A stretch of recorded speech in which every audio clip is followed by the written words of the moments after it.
Welcome to the Fabulous 413. I'm Khalees Smith. And I'm Monty Belmonte. It's Super Tuesday. It is. It doesn't feel very super. It does not. It's the rain and many other things. Yeah, I did remember to vote on the way in. I did not. I have to go after the show. Polls opened in Montague at 7 a.m. I went to Franklin County Tech. It was light, except for the students there, but did my civic obligation. No, I will be making my way to Rebecca Johnson when we are done with the show. Interesting. And I get to see Ruth Carter on the side of the building. Oh, yeah, that's where that's where the mural is. Well, we can't directly tell you to go vote, but if you're listening to NPR, we think you should. I literally just had a conversation with a pile of teenagers over the importance of voting.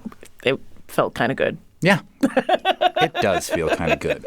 Well, later in the show, we're gearing up for one of the first festivals of the year. The Back Porch Festival brings a wide array of bands in an equally wide array of genres to the shores of Northampton for a full weekend of music from venue to shining venue. We'll chat with organizer Jim Olson of Signature Sounds about this year's lineup and about how the event has evolved over the years. And we'll head out to Granby to talk with farmers Ryan and Sarah Voiland of Red Fire Farm at the site of a disastrous blaze that destroyed their barn, their farm stand, and many other facilities, just as the region is getting ready to enter one of the busiest times of the agricultural season. We'll find out what is happening next for them and ways to help them do that. But first, a little NPR Does Good story coming back to give one of the best shows I think we've ever seen. From winning the 2017 Tiny Desk Contest to Grammy nominations to selling out the Drake in Amherst and beyond.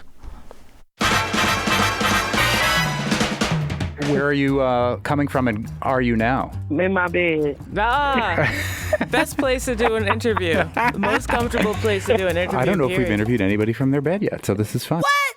Man, turn that beat up. Oh, let's go. Coming from New Orleans, Tank and the Bangers are surrounded by plenty of grand musical traditions, and the five-piece group has a rare knack for combining various musical styles, fiery soul, deft hip-hop, deep groove R&B, and subtle jazz into one dazzling, cohesive whole that evokes the scope of New Orleans music while retaining a distinctive feel all its own. What started as a loose collaboration at an open mic back in 2011, it's grown into a mesmerizing musical force that's only picking up speed. After a featured set at the New Orleans Jazz and Heritage Festival early in the band's career, the musicians built a reputation outside their hometown by grinding it out on the road, honing their live show, and releasing the 2013 album Think Tank, all while converting audiences into passionate fans and garnering critical acclaim from New Orleans Advocate to the New York Times. Tank and the Bangers won the Tiny Desk concert with Quick, a riotous single they released in 2017, and soon accompanied with a cheeky, not entirely safe for work video. But there's been albums since then and a whole lot of shifts in the sound to something that still resonates and gets us moving. And they'll be playing the Drake tonight. We'd encourage you to go, but it is massively sold out, like there's a wait list, y'all. Joining us is Tariona Tank Ball. Khalees and I are huge fans, Tank, and we're so thrilled that you're coming to the 413 playing in Amherst, a sold-out show tonight. You guys have really good radio voices. Tank is your nickname, obviously, and where you got your nickname from is fun and falls into your family history as well a little bit. Can you tell us where you got the name Tank? My dad gave it to me. He died very early, so I really don't know, exactly why. I just know he called me that. And my friends started calling me that because they were around my family. And before you know it, my friends were poets, and I'm in a poetry community, and everybody just started calling me that. So it's never been a stage name. It's just a family nickname. Was it true that your dad's nickname was Cannonball? So I kind of always thought that maybe there was this idea that you both were these like mighty explosive forces, and he passed that kind of notion on to you via the name. It just happened like that. I just think it's very special, too, especially the fact that later on I'm with the Bangers, and, that's exactly what tanks do. They bang. So it was such a play on words, and I didn't even like the name for the longest. So it's crazy the way those things turn out. Wait, you didn't like the name? What did you want it to be? Purple Freak. Nice. I love that. My bass player at the time, an original Black Star banger, he had that name, and I thought it was so cool. And I was like, oh, man, that's so cool, especially since he spelled freak like frequency. So I thought it was so dope. Freq, that would be fun. I mean, you could always have a side project, Tank. Purple Freak. Oh, don't tempt me. I I know, because you have a lot of projects going on. You play with everyone. Like, so I saw a while back you played with the New Orleans Symphony Orchestra. What was that like? How was that, incorporating your music into what they do? Every time we do anything with the orchestra, it's incredibly overwhelming, and I always can't believe it. You make these songs in your room, and you never expect that you will have a symphony behind you. It's the most incredible feeling, and it's starting to become like a thing with us. We've done it not only in New Orleans, but in Chicago, and we're about to go overseas to do it with the orchestra. It's just unbelievable every time. And each symphony, each orchestra always has their own take on the music, and it always feels full in its own way. Your show is like super dynamic. Do you have to change things about, I mean, I know you don't run around as much as you used to, but it's still like there's a lot of dance, there's a lot of interaction. What changes when you've got a symphony behind you? I love sitting still. I feel like, honestly, that's the one thing that I've like truly learned from certain artists. Just it's okay to sit still, and because you're right, I don't run around as much as I used to because I don't feel like I gotta entertain this one, gotta entertain that one. They're over there, they're over here. Look at this, no, sit in your power and know that you're special, standing still, and that your voice is beautiful enough that it will carry. We're speaking with Tank from Tank and the Bangas, Tariona Tank Ball, who'll be playing at the sold-out Drake in Amherst tonight. It's a celebration of the 10-year anniversary of Think Tank, that album that put you on a lot of people's radar. But you started out as a slam poet and then kind of manifested a band around you. Can you talk a little bit about how the formation of the band happened coming out of your slam poetry based in New Orleans? Lord, you be all in my business. I did a little research, Tank. I know too much. I don't even got to tell him nothing. Lord, yes, you're exactly right. That's exactly what happened. I was slamming and just having the time of my life with my poetry group, Team Snow, and we was just the coolest poetry team out because we happen to have a beautiful net of combining poetry and music because we're just from such a musical city. And after we won the biggest poetry competition there was to win, which was nationals, that's when I knew I was like, it was time for me to go out and venture off and find, what I really want to do, which is to perform way longer than 3 minutes, because that's how long they give you on stage when you're competing. And I started to go to different open mics that actually encouraged more music, more expression. And that open mic happened to be Liberation Lounge. And and it was at the Black Star Books and Cafe, and that's where I met the Black Star Bangers, and that's when life just took a bit of an amazing turn. Staying on your poetry, because I have your book, Vulnerable AF. It's wonderful. But Thank you. I love it. I think it's fantastic. Who did the illustrations, though? Shantae. She's from Philly. I met her at a show. She came to a show to give me this beautiful, humongous picture that she drew of me. People draw me a lot. I don't know. I must have a funny face. They draw me a lot. I think it's more that you're very animated. Even when you're still, there's so much energy under your skin. That sounds real creepy to say, but like... No, it doesn't. I watched myself the other day with Terrence Blanchard, and I was like, wow, I'm into it. I don't really like to watch myself because I kind of turn into somebody else on the flick, and I'm like, oh, I don't really want to see that she go in, but it was very cool to just watch and listen back to myself with him. And the book of poetry, Vulnerable AF, is Vulnerable AF, and it's very powerful. It's hard to read, gut-wrenching, beautiful, all at the same time. I would hate to be the person on the receiving end of all of that poetry. Well, hopefully it would make you think. I got his blessing. I got his blessing. Good. Now, the second one that I'm working on, I don't got nobody blessing, but I'm going to go ahead and put it out anyway. I can't wait. When does that come out? I am working on it. It's very special. Right. Man, whoa, you're going to like this one.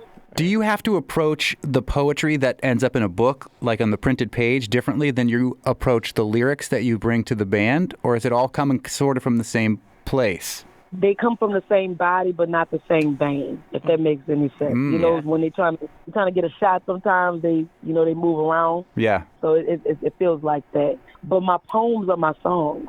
My songs are my poems. Because I remember when I first started out, and I said, oh, my gosh, I want to sing, but I have no songs. And then I thought, I have all these poems. And I said, well, aren't lyrics just words before they're a melody? I said, I could just make my poems my songs. And that's when it started to become a little easier for me.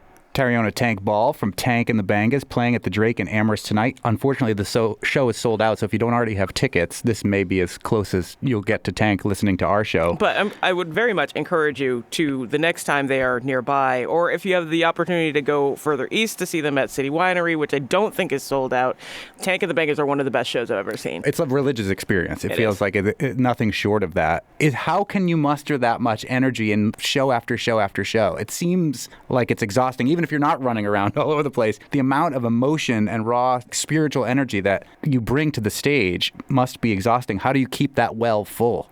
I don't know, because I don't even exercise like I should. You don't need to if you're on stage like that.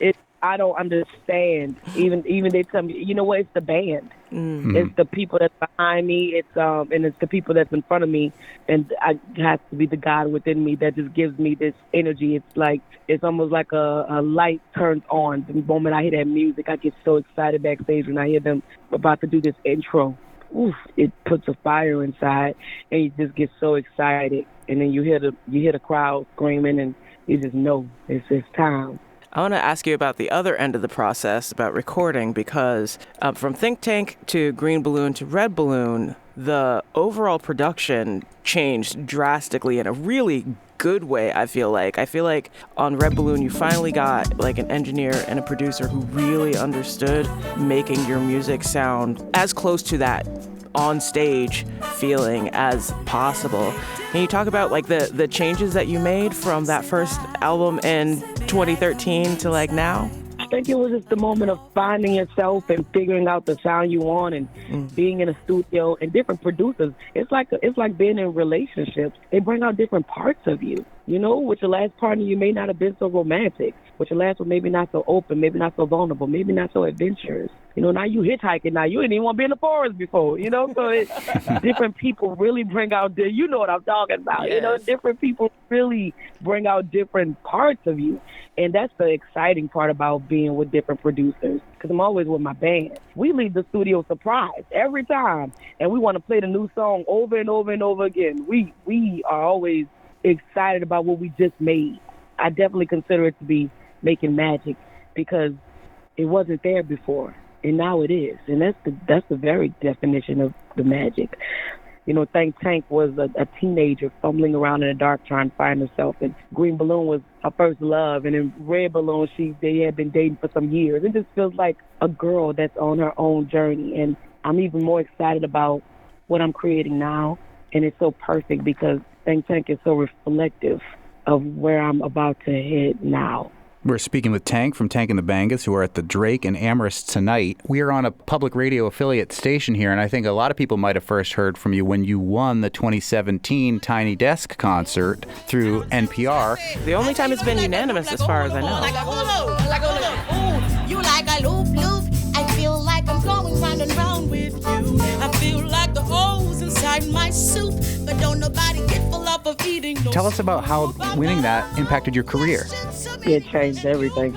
We always was touring. We always were doing our thing. That's the funny part when people say, I've been following since Tiny Desk, and I'm like, ooh, we've been doing it so much longer before that. Right? Thank you so much. And our manager always would say, y'all have it. It's just you need the platform so people could actually see what you can do. And that's exactly what Tiny Desk did. Bob Boylan told me the whole tour that life was about to really change for us. And I didn't know what he was talking about until I saw our first true tour on our own afterwards. And our manager, Tavia Osby, she read out our tour list and our upcoming dates. Our dates was never ever looked like that, ever looked so full, ever was so busy. We were in shock with the places that we were going. It really did change our life, and I think that's the reason that people still try out for that Tiny Desk. They're looking for that change. They want that big moment. They believe that it'll do for them what it did for a Tank and the Bangas. Can't hope. Definitely. Yeah, right. When you do covers, they're inspired. I love trying to read the crowd when you throw covers in the set to see who actually recognizes the song. The first time I got to see you was at the Green River Festival, and you covered Anderson .Paak, and I was one of like 4 people that knew what you were doing. I was on fire, like, because it was such a good cover. It's such a good song to begin with, and your cover was amazing. Yeah, because he was so unique at the time. He wasn't known like he is now, traveling with Bruno like that, and that was such a cool cover. Anderson was so dope. Right. We're going to actually be doing a very amazing jam session with him in New Orleans. Oh! So that's going to be very cool and first time happening, and that's all I can give you on that. Just got to come to New Orleans around this particular time and follow our page, see what is going to happen. Word. I wish you all the muses for that session. That's going to be awesome.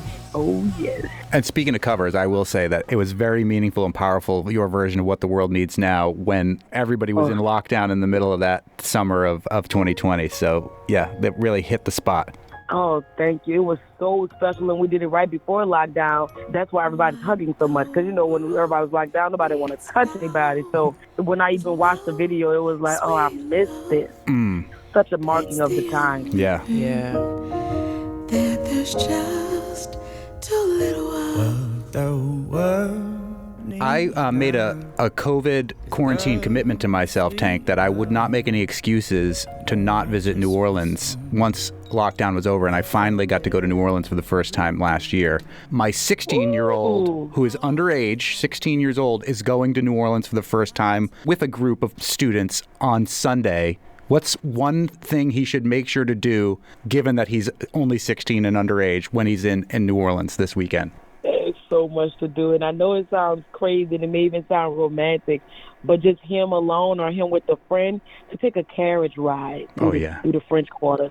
They're so informative. I just took one recently, and they told me stuff that I just had no idea about. I love the information I got about my own city, and it also was beautiful, and you get to chill. So even I don't remember the driver name, but the horse name was Beignet. Perfect. So if he goes in the French Quarters, just ask the other fellow horsemen, I'm looking for the horse Beignet. And if you go by the horse Beignet, then you'll be directed to the driver, and you can have all this amazing, like everybody's going to say, don't go to Café Du Monde, or just walk the French Quarters, or, go eat here, eat there, walk there. But that was one of the best things I did, to take a carriage ride in my own city. And what I got it will just stay with me. I love it. Perfect. If my son finds Beignet, we'll let you know. Tell him not the food, but definitely the horse. Right. Can you eat beignets while Beignet's giving you a ride? I know, it's meta. Yeah, you can, because Café Du Monde is right across the street from where the horses and the carriages are. It's healthier than when I smoked a camel on a camel, so that's good. Oh, my goodness. I was riding no camels. I wouldn't do that. and I've been to Dubai chilling with the camels. I'm not riding no camels. Tank Tariana Ball from Tank and the Bangas, who are playing at the Drake in Amherst tonight. The show is sold out, but catch them whenever you have an opportunity to, because it really is a wonderful spiritual experience whenever you get to see this band. Tank and the Bangas playing the sold-out Drake with our friend Kimaya Diggs tonight. Thank you so much, Tank, for taking so much time with us. Now you can go back to your bed and take a nap and get rested up. Well, it's time to get up, I guess. But thank you. I love it. I haven't did an interview in a while, and it was great to do it with you guys. Thank you. Well, thank you. It's our pleasure. Hopefully it was a good start to your day. It really was. That was a great one. You too. Yeah.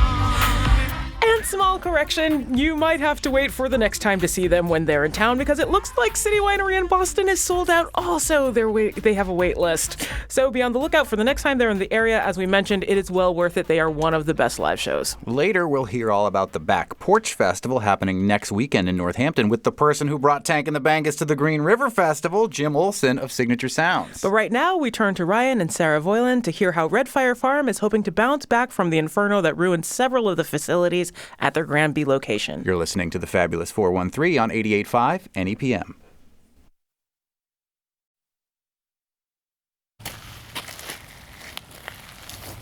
We are at the site of a huge fire that hit Red Fire Farm in Granby, and we're with the two farm owners, Sarah and Ryan Voiland. This is an iconic landmark if you have come by this area in Granby at all before, and we are looking at the destruction and the aftermath of this fire of just a couple weeks ago. When was the fire? It was February 17th. Tell us what caused the fire? We don't really know what happened with the fire. We just know that somewhere up in the loft of the barn it started, and our best guess is something electrical, but it burned down so fast in about an hour of time. Oh, wow. Pretty much all the way down to the ground. So the fire inspector decided that it wasn't really worth looking further into it, and that they're just calling it, unknown cause. And basically what we're seeing right here is the large wooden beams charred and burned and toppled over, the remnant of a brick foundation, and the skeleton of a greenhouse. Tell us what was actually lost in this fire from mid-February. Sarah Boylan from Red Fire Farm. We had our winter farm store active in there with full of produce and other farms, local goods like maple syrup and honey and all of that, and all of our equipment for running the store, from coolers, freezers, scales, little iPads that take payments and all that. So our whole functioning farm store is gone right now. The greenhouse is a pretty big loss too. That's where we were able to protect our plants in the spring to, have the tomatoes that are tender out there early for everyone to come and get. And then, it wasn't only our farm store barn. It was, where we host our CSA pickups in the back, and storage for so many different things, tractors and various growing supplies, irrigation equipment, all that kind of stuff. So we lost a lot of little things in the fire, as well as the beautiful historical barn that is no longer here. How long was that barn here? The barn was almost exactly 100 years old. The barn was built originally in 1923.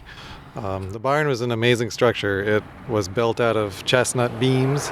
It was one of the last barns that was, structures that were built out of chestnut, because it was built at the end of the chestnut era. Shortly after that, all the chestnut trees died from the chestnut blight. So you don't see things built out of chestnut that are any newer than around that era. And not only that, there were these unique wooden pegs that were holding together all the beams. It was before nails were readily available, so they had this unique way of holding all the joists together with wooden pegs. So it was a really unique structure to start with. I bought it in 2001, so I'd owned it for about a little over 20 years. And during that time, my dad, especially my father, helped a lot. We did a whole bunch of different renovations to turn it from the nice barn that it was into a structure that was suitable for using as a store for produce sales. So we had built this whole addition on the front that had the red roof, if you see pictures. We had installed this walk-in cooler with all the nice display cases. So many things over the years. I remember early on when I first owned it, the first winter or two, the whole side half of it became the store and half of it became the back room area where we handled produce. Originally, when I first had the barn, that area was still cow stanchions, old cow stanchions from when it was used as a dairy barn. And underneath in the basement was all full of manure when I first bought it, left over from 20 years before. It had just sort of been sitting there. So I remember those first few winters literally shoveling the old manure out, and we pulled all those cow stanchions out and rebuilt the entire floor on that side. So many hours of sweat, equity, and work went into making the barn what it was. It's heartbreaking, not only from the financial loss, but just from the love that we put into it over the years. It's very sad. We're speaking with Ryan and Sarah Boylan from Red Fire Farm, who suffered a catastrophic loss of this barn and their greenhouse, their farm store here in Granby. Where does insurance play into this? Is this something that insurance will cover and that you'll be able to recoup in any major way? Well, we had insurance on the building, but in retrospect, not enough. Nothing is settled completely yet with the insurance company, but they have declared the building a total loss. Thank goodness, they thought otherwise. What? I'm just imagining the audacity of coming out here, seeing this, and just the foundation, because that's all that's left, and going, I think maybe you could work with this. I'm not sure if this is a total loss. Yeah. Well, so they declared a total loss, so that's agreed upon. But it looks that means we're going to get the maximum amount that we had for insurance coverage on this building, which is only around $300,000. And then we had all the stuff that was in the building, both the product that was lost, that was actively for sale at the time that the fire happened, and then we had a lot of supplies, pallets of peach boxes and berry flats and produce packaging materials, and then like all the tools, there were freezers and coolers and all these things. So those things in all of our hand tools, like our shovels and our hose and our rakes that we use to do work in the greenhouses and around the fields, those were all stored in a section of this barn, so they're all gone. All of our signage that we made over the years to put except for the few that were hanging up at the time of the fire, all the rest of the set for crops that were out of season, which is most everything in the winter, those were all stored in the barn. Our roadside signs, our signs that show in the pick your own fields where to pick, those were all stored in the barn. So those are things that we made over 30 years, this collection of signs. Hand-painted, woodworked, all that kind of stuff, like beautiful things. Pretty special, yeah. So the contents is about worth $200,000, not counting the building itself. And that doesn't get covered in the insurance? Not really. It sounds like we might get about $30,000 for contents, whereas we had a loss of $200,000 worth of things. So it's going to be really hard to rebuild, which is what we plan to do, and they're going to try to figure out a way to do it, to build a replacement structure. But building something this size and for the purposes that we were doing in this building these days is going to cost a heck of a lot more than the $300 and something thousand that the insurance is going to pay. Probably more like $1 million at least, expected. yeah. So how does this affect where you are in the current year of planting and like in the farming process? Yeah, well, so what are we going to do now? The one good thing is that although this building represented like all of our retail efforts and also had some of our important production supplies, the majority of our ability to farm and to grow things wasn't really based on this building. We have another barn at our Montague Farm location where we wash and pack all of our produce. Where, full disclosure, my son worked for 2 summers. Yes. So that's still fine, and our fields even here, weren't impacted. Our greenhouses, the firefighters managed to save during the fire. We were very worried that a spark could easily start. The fire was just massive, The house, fortunately the wind was blowing away from the house, so the house didn't go down where some of our staff live. So we can continue growing things. An immediate concern is where and how are we going to sell things here in Granby, because this represented a large portion of our sales between the roadside customers and the CSA members who pick up their shares here in Granby. So we are trying to make a temporary plan to put up like a temporary store arrangement. We've got some sheds that have been offered for donation, and also a nice little stand, my original stand from when I was a teenager, that used to be in my parents' front yard. That building is just barely small enough to put it on a trailer and move it here, so we have plans to do that. We are also looking into the possibility of using the solar shed building, which is another building on the property, which has been under renovations anyway. We were in the process of making that structure into our new Granby loading dock and packing, and there's a new building that was just built behind that, which is we're going to wash produce and store produce in that building in the long run. So we're going to delay those plans of using that for the originally intended purposes as much, and hopefully we're going to use a corner of that building to have a little bit of retail. So there's a ton of work to get from here to there in a very short amount of time, but our intention is to be able to be open and selling our goods again we're hoping for mid-April. The second cooler here, the first one was definitely affected by the fire. Yeah, it's like but a melted metal cooler. The second one looks intact. Is it still working? Well, the mechanicals, the compressors burned up on that too, so we're trying to evaluate it. It certainly needs repairs. We might be able to, we're hoping we can get it going again, but of course the entire electrical system that fed it is completely burned up, so we have to feed new electricity to it somehow, which is what we're thinking about. Next, we'll discover some of the ways the community and that the state itself can help Red Fire Farm rebuild after the devastating blaze. And later, a preview of next weekend's Back Porch Festival taking over downtown Northampton. You're listening to the Fabulous 413 on 88.5 NEPM.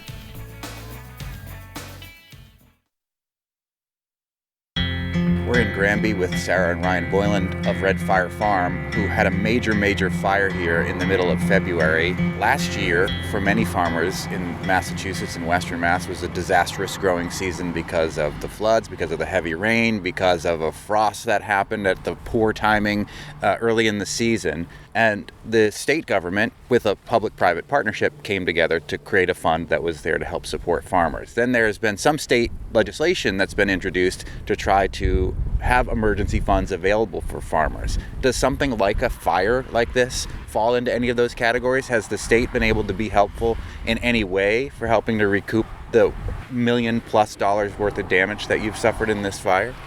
We have had really great outreach so far from our local legislators and the Massachusetts Department of Agriculture. We're still trying to figure out if there's any options there with the resiliency funds. I'm not sure that there are any funds currently available. I know that the need from last year was so big that I think they used it all up and still didn't fill the need from the farmers. So we are definitely, overall for agriculture in Massachusetts, heading into uncharted territory of risk with climate change. Last year was a really big example of that. Extreme weather events keep happening. We don't know what's going to happen in any given year. And I think it's an important time for all of us to consider how we can continue growing food here and how to support the farms that need to, face that risk. One positive thing that I guess has come out of this is how the community has rallied around you. You are a big, small farm. I think you're maybe one of the biggest in Western Mass. I was mentioning at Monsoon earlier today when I picked up coffee that I was headed here, and everyone was like, oh, how are they doing? Yeah. So a lot of people have access to your food and purchased your food, know of your farm, and have those people have come together in a GoFundMe to try to help support the farm. Tell us about what you're asking for in that GoFundMe and where it's at right now. We are so grateful for everyone who's already reached out to help in many ways, from just saying, can I bring my giant digger to help clean up the fire mess, or I'll come and do whatever you guys want whenever you need a hand, to making donations on the GoFundMe. Right now we have a goal on there of $200,000, and we've made it over $100,000 from more than 1,400 people. That's a huge deal for us really right now, because the insurance money didn't come through with very much towards what we really need to build. And what we're looking at is there's these grants available for building things through the state, and we can take the money that we're getting from donations right now and put it in as a match.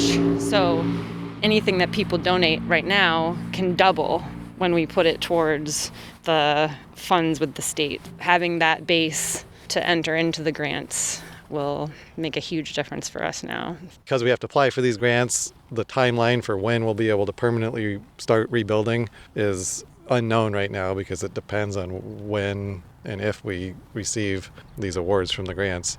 But it's clear that we need that match in order to make this into a viable project that we can move forward on. And, our farm we're certainly not in the position where we can borrow more money. We were already borrowed out to the max. We just can't afford to repay any more money even before the fire happened. So it's not just an option for us to go out and finance reconstruction. So we are really going to be dependent on figuring out how we can do this with the help of state or federal grants, or some combination of those grants, plus the donations that the community is able to help us out with, and the little bit of insurance money that we expect to receive. Are you continuing your CSA program this year? And if so, does it help when people sign up for it at this point in time? Very much so. We totally intend to grow the full gamut and the full acreage of crops that we've been growing. Immediate term, we're going to build this temporary store arrangement. We'll be able to run our pick your own out of that and have the produce for sale, and the CSA distribution will be part of that whole setup as well. We have plenty of other spots that we have our farm shares for pickup that are not at all affected by the fire. We go to the Amherst Farmers Market, the Springfield Farmers Market, Northampton Tuesday Market, and we head out to Worcester, Somerville, Cambridge, Jamaica Plain, Newton, all kinds of spots that people can get their shares. And it really is a very big help right now to sign up for a shares. That gives us funds at this time to help cover the costs that are bigger than ever at the moment. Did the fire affect the amount of crops that you have for going to winter markets? Not really, because fortunately, when the fire happened, these coolers, which we do sometimes or did sometimes use for storing produce, winter storage produce, but we'd already consolidated everything out of those coolers and had them in our various storages in Montague. So they were empty at the time of the fire and turned off and empty at the time of the fire. It's a terrible situation, but we didn't really lose a tremendous amount of our overall product. I mean, there was a lot of product in there. Like, there was a whole shelf full of maple syrup and a whole shelf full of honey and milk and eggs and everything that was for sale at the time. I have a feeling it looks a lot like this melted pieces of metal that I'm looking at, that I've been looking at this whole conversation. It's hard to even find some of the, I was poking around to see if I could find any of those, like the glass jars and stuff, and it's pretty hard. What are all these metal things right here? Those metal things, those are the roofs. Whoa, that's the roof. This is the roof. Metal shingles that were on the entire roof of the building. Wow, and they're all over the place. They got these Y shapes on them, Thank goodness they're just tin metal shingles and not asbestos treated shingles. Oh yeah. Some of the materials in the building having burned, do they affect the land? Do you have to treat this land before you rebuild on it? We still are going to have to get a sign off that there wasn't toxic building materials as part of this building, but I'm fairly confident, there's a little tiny corner of the building left so they can test it if, the various authorities, if they need to verify that essentially this building that was made out of wood and there were metal things in it, and the metal will get separated and recycled, but there was no drywall in here. Sometimes drywall is a problem, but that wasn't part of how this thing was built, and unfortunately the roof was made out of just metal as opposed to asbestos shingles or something like that. And basically, they started using those more toxic things a little bit later than when this was originally built. So sometimes it's good to have real old things. Yes, you have soot on your face now. Oh, from touching that? Yeah, I do. That's all right. I don't think we'd ever want. I don't know. I'd be nervous about not necessarily so much from the fire, but with all the debris and everything here, I don't think we can turn this spot into somewhere where we would grow food. Yeah. No, definitely not. So in the long run, we're probably going to rebuild something here. We'll have links to Red Fire Farm's page, which has a whole list of the ways that you can help in today's show notes, or you can just head over to redfirefarm.org. And if you need a little music to help you deal with all the feels we just gave you, you're in luck. We get to chat with Jim Olson of Signature Sounds about the upcoming Back Porch Festival next. You're listening to the Fabulous 413 on 88.5 NEPM. The Fabulous 413 podcast is funded by Northeast Solar, homegrown in Hatfield, Massachusetts, and providing energy savings for their customers for over 10 years. Learn more at northeast-solar.com. Oh, says Red Molly to James. That's a fine motorbike. Welcome back to the Fabulous 413. That is Richard Thompson. I'm Monty Belmonte. And I'm Khalees Smith. The Back Porch Festival returns on March 15th through 17th of 2024 this year. The festival will keep the successful expanded format that debuted last year, bringing more than 50 bands to 10 venues in Northampton, Massachusetts. Next weekend, and with us to talk about who's coming to the festival is Jim Olson of Signature Sounds. Jim, this is the 10th year, which is big. And last year was the first time it kind of sprawled all over Northampton. I'm imagining it felt like an Austin City Limits kind of a vibe. Is that what we're going for here? A little bit. Yeah. A little bit. It's also, it's split about 50-50. We actually have 60 artists this year. Oh, 60. I said more than 50. More than 50, so we have 60. And it's sort of split 50-50 between locals and touring acts from around the U.S. and elsewhere. And so I don't know. I kind of think of it as a South by Western Mass. I love it. Yeah. So clearly the format totally worked last year. Everybody felt it was successful and felt really, really good about opening their spaces to have all of these musical groups come in and play. Definitely. Cool. It changes the paradigm. We're so used to going to clubs or theaters, and you buy your ticket and you sit down and you see your predictable performance, exactly what you paid for. An opening act, the artist, you get up, you leave. And these, it's going to wash, repeat. Yeah, right. And these are, the venues that'll be at First Churches. It'll be the Hotel Northampton, the Parlor Room, the Academy of Music, Bishop's Lounge, Progression Brewing. Yeah, and it's really fun. And last year, even though it was kind of cold, it was great to see the whole town abuzz with people going place to place to see shows. So the headliners, I referenced one of them when the intro came in, Richard Thompson. I'll be playing. That is when Sunday at the Sunday night. He closes it out on Sunday night at the Academy. Saturday night, which is my birthday, everybody, is Preservation Hall Jazz Band coming to the Academy of Music. That's very exciting. And then Friday is an all-star tribute to Willie Nelson. Yeah, we always start the festival on Friday night with one of our back porch songwriter nights, which is a group of artists getting together to pay tribute to one of the greats with a fantastic house band. Really fun. And this year we're going to kick it off with the great Willie Nelson. And it's fun to see it on a bigger stage because there's been smaller versions of that at the Drake and at the Parlor Room over the years. So getting to see it in a much expanded context is even better. Yes. Who gets to choose who's going to be paid a tribute to? Me. Oh, good. And me is Jim Olson of Signature Sounds. And the back porch is named after your radio show, which is much beloved, and which Khalees and I both worked at the station for many years, Sunday mornings between 9 and noon. Since the beginning of time. On WRSI 93.9 The River. And it really would be, Jim, for those who aren't familiar with Jim and that show and the radio station, a lot of the cult and culture of the music of this festival, the Green River Festival, and beyond. Most of the things that come to the Parlor Room, things that will soon be coming to the Iron Horse, have a lot to do with you, with that station, with the record label that grew out of it, and now these festivals that have grown out of it. So thank you. I'm a big fan of that kind of music. I'm a big fan of festivals. I'm a big fan of getting the community together, and let's do something fun, especially in the middle of March. Yes. Yeah. So, Jim, I wanted to pick your brain about the bands that you think should not be missed. Now, you helped to curate this entire thing. Yeah. So, but who are you biased towards? That's a good question. There's so much good music from all over the place. I'm very excited about a band called A.J. Lee and Blue Summit. They're from California. They kind of mix the difference between swing and bluegrass music with a fantastic woman singer who gives you kind of Alison Krauss vibes. Nice. I'm hoping to catch them because I missed them at Green River Festival last year. Yeah.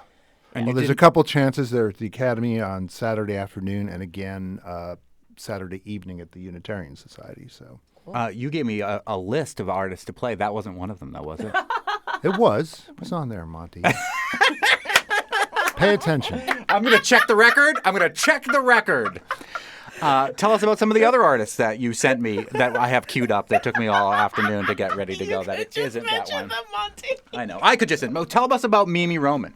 Mimi Roman is an 89-year-old rockabilly singer, if you can believe that. Let's hear her. I woke up this morning, blues all around my bed.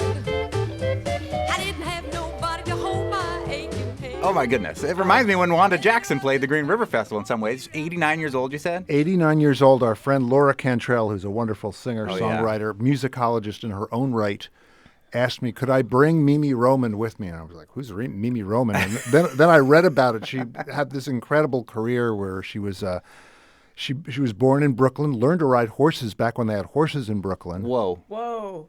Became a rodeo star, met Gene Autry, was in Gene Autry movies, then did Louisiana Hayride with Elvis Presley and became Elvis Presley's first girlfriend. Weird, like Wanda Jackson.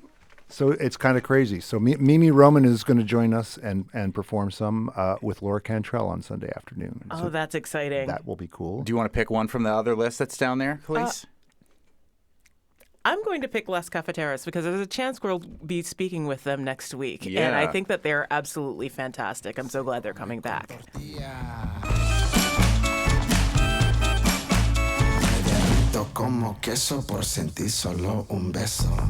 Tell us about Las Cafeteras. Fantastic band from L.A. who mix all kinds of Latin sounds with a very political message and are a lot of fun. They'll be at the Academy of Music on Saturday afternoon. That's the one that my wife wants to go see the most. She has made a commitment to whenever they're around, she wants to come see them, so she's very excited. Well worth it. Kari and Jiri in the other room saying that Las Cafeteras are fantastic. So yes, and we wholeheartedly agree in this room as well. There's an old favorite from a band that you helped to put on the map that now sells out Madison Square Garden. Their bass player is coming back to play the Green River Festival. Yes, Bridget Carney, who's just a wonderful songwriter, bassist, musical spirit. She's about to drop a really amazing record, and she's going to join us on Sunday at the Parlor Room. But I can't push that thought away. Don't think about the polar bear. Don't think about the snow. Don't Think About the Polar Bears is the name of that song. It reminds me of Lost. Oh my goodness. I feel like she's the member of Lake Street Dive that has the most side projects. She's also a fantastic songwriter, so It's I'm really crazy, glad that... and the world is finding out about her, and it makes so much sense. We're speaking with Jim Olson, who is from Signature Sounds and the curator of the Back Porch Festival, which will take over downtown Northampton next weekend. Do you want to pick another one of those? Charlie Parr, because Charlie Parr's fingerpicking is amazing, and I think underrated in larger circles. Like, the people who know him are impressed just by the name, but he needs to be known by more people, I feel like. Well, I worked all summer cooking 7 cents. I gave all of my money to the government. I don't know quite how I got spent, but the banks are coming for my deed, boy. Man at the mill can't see, boy.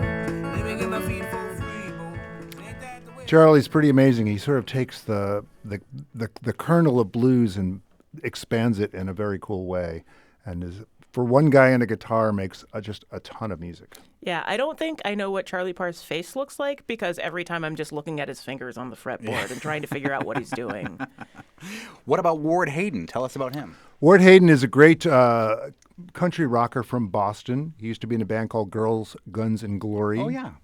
And they changed their name to Ward Hayden and the Outliers. Very popular in Europe and popular around New England. Ward has just made an album of country versions of Bruce Springsteen songs. That's fantastic. I wanna read your mind and know just what I got in this new thing I found. So tell me what I see. Love it. So Ward's going to do a whole set of Springsteen on Saturday afternoon at the Parlor Room. Oh, that's fun. That is fun. Another cover that you sent my way from the Back Porch Festival next weekend, it comes from Brothers Comatose. With A.J. Lee on the vocals, Monty. Oh! We've come full circle! Come a little bit closer. Hear what I have to say. That is AJ Lee, along with Brothers Comatose, who are playing at the Back Porch Festival. It's going to be great. It's next weekend. Tickets are still available. Some of them are like a wristband or whatever. You can go to a lot of the things, and then some of them are individually ticketed shows, right? The only shows that are individually ticketed are the 3 nighttime shows at the Academy, the Willie Nelson, the Preservation Hall Jazz Band, and the Richard Thompson, which is almost sold out, by the way. There's only a few tickets left for Richard Thompson. The entire remainder of the festival, the other 57 performances, are all accessed by buying what's called a Ramble Pass. It's very reasonably priced. You buy one of those and you get into whatever else you want to go to for the entire weekend, all the bands we just played. And kids 10 and under are free, too, so you can expose your kid to some great music. And please do, but with proper ear protection. Like, Yes. Save your kids' ears, folks. Jim Olson. I'm bummed that I can't see Preservation Hall Jazz Band. Oh, yeah, because you're playing. Because we're playing at the same time. And I saw that, and I got real sad. I mean, I'm psyched to play. It's going to be a bunch of fun. But, like, I'm so sad. Well, I went to the real Sorry. Preservation Hall in New okay. Orleans, mostly at the recommendation of one Jim Olson, who joins us here, who gave me an extensive list of all the fun things I should do when I go to that city. So the show has come full circle, too, because Tank, who you brought to the Green River Festival, giving recommendations to my children when he goes to New Orleans this weekend.